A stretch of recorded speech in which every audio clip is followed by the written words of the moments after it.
سیانے کہتے ہیں جو چیز اچانک بدل جاتی ہے وہ ہے مردوں کی زبان اور نیت، اس لیے مرد کی زبان اور نیت پر کبھی بھروسہ نہیں کرنا چاہیے۔ ہمارے یہاں بچوں کے علاوہ جو چیزیں تھپڑوں سے ٹھیک ہو جاتی ہیں ان میں گاڑی کا ٹیپ، موٹر سائیکل کی light, T V remote, monitor اور LCD شامل ہیں۔ کچھ لوگ گدھا گاڑی پر سوار ہونے کے لائق بھی نہیں ہوتے اور ہم ان کو ذہن پر سوار کر لیتے ہیں۔ پتہ نہیں میاں صاحب کے 2 مہینے کب پورے ہوں گے، شاید عدالت نے مہینہ 365 دن کا کر دیا ہے۔ جب کبھی نسوار استعمال کرنے والا شخص بات کرنے سے پہلے منہ سے نسوار پھینکے تو سمجھ جاؤ کہ بات بہت قیمتی ہے۔ چودھری کے بیٹے کا ولیمہ ہو رہا تھا، کھانے میں نمک تیز ہو گیا، لیکن چودھری کے ڈر کی وجہ سے کوئی نہ بولا۔ چودھری ایک ایک میز پر جاتا اور کہتا، اوے دب کے کھاؤ، میرا پورا 20 لاکھ روپے ولیمے پہ خرچ ہوا ہے۔ جب چودھری فیصلہ بادی کی میز پر پہنچا اور اس کا کندھا تھپتھپایا اور کہا، میرا پورا 20 لاکھ اس ولیمے پہ خرچ ہوا ہے، فیصلہ بادی اٹھا اور زور سے بولا، کیوں نہیں جی، لکھ روپے کا تو صرف لون ہی پا چھڑیا جی۔ کیوں نہیں جی، 1 لاکھ روپے کا تو صرف آپ نے خالی نمک ہی ڈال دیا۔ ایک میراثی کا چوتھا نکاح تھا اور اتفاق سے ایک ہی مولوی کو ہر دفعہ اس کے نکاح پر بلایا جاتا تھا۔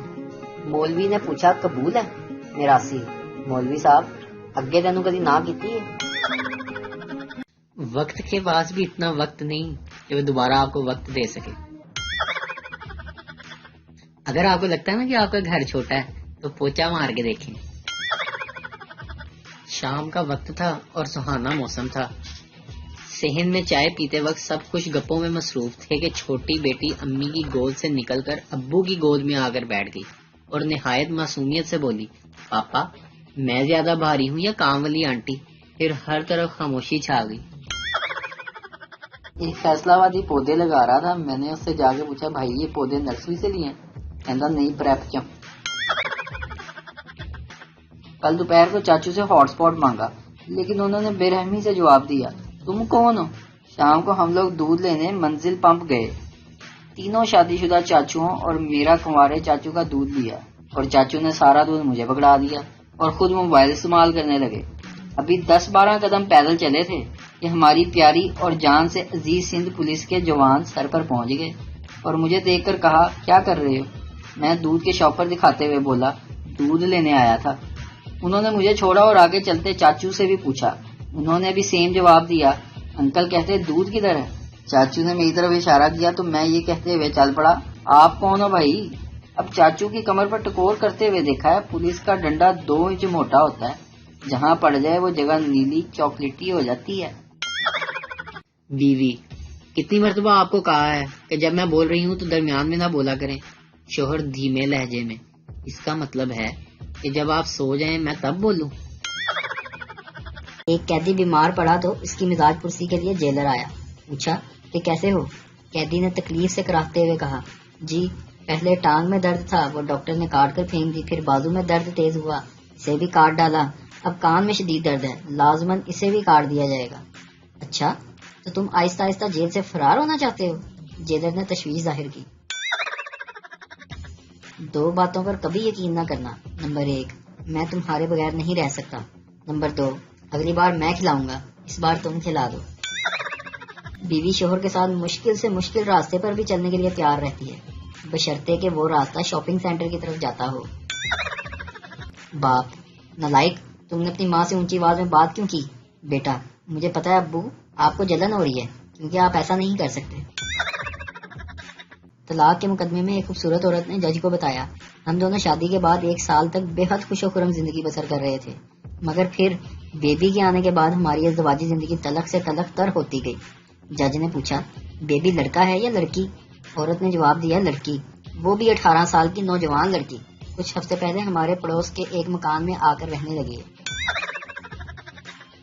پیار ہو تو ہیر رانجھے والا، ورنہ آج کل کی لو سٹوری تو لیٹ ریپلائی پر ہی دی اینڈ ہو جاتی ہے۔ پولیس والا اپنے بیٹے سے، تمہارا رزلٹ بہت برا آیا ہے، آج سے تمہارا کھیلنا اور ٹی وی دیکھنا بند، بیٹا یہ 20 روپے پکڑو اور بات یہیں ختم کر دو۔ لڑکے والے: بیٹی شرماؤ مت، کچھ پوچھنا ہے تو پوچھ لو۔ لڑکی لڑکے سے: آپ نے اگر یہ سموسا نہیں کھانا تو میں کھا لوں؟ آج میرے بھائی سے محلے والوں نے شکایت کی کہ اپنے بھائی کو لگام دو۔ بھائی نے کہا: لگام گھوڑے کو ڈالی جاتی ہے، گدھے کو نہیں۔ بیوی نے بڑے پیار سے شوہر کے پاس آتے ہوئے کہا: دیکھیں جی، منی اور ببلو کے علاوہ ہمارا ایک بچہ اور بھی ہونا چاہیے۔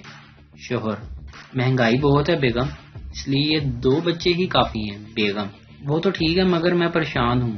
شوہر بولا: ایسی پریشانی بیگم؟ بیگم: پریشانی یہ ہے کہ اگر ببلو کو اللہ نہ کرے کبھی کچھ ہو گیا تو ہمارا کون سہارا ہوگا؟ یہ سن کر شوہر بھی پریشان ہو گیا۔ بیوی: پریشان کیوں ہو گئے؟ کیا سوچ رہے ہو؟ شوہر: میں سوچ رہا ہوں کہ میں دوسری شادی کر لوں اگر تمہیں کچھ ہو گیا تو۔